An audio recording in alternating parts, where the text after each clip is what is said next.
แมนบ่เข้าใจแล้วสันอันนั้นมีบ่ทานพานาโซนิกบ่มีเด้อทาน Panasonic บ่มีบ่กะสันเอาทานหยังก็ได้ซะเป้าป่านนี้บักจอยยังบ่ทันมาไปดนไปนานแท้ก็ลาไปซื้อทานรีโมทซื่อ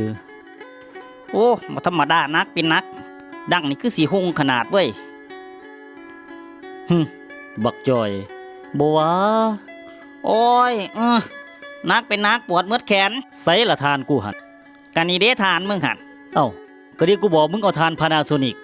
เอ้ากันแนวมึงว่าคันบ่มีทานพานาโซนิกให้เอาทานหยังก็ได้กันนี่เด้ทานไม่บกอย่างดีได้นี่เมื่อก่อนสิข้านเว้านะมึง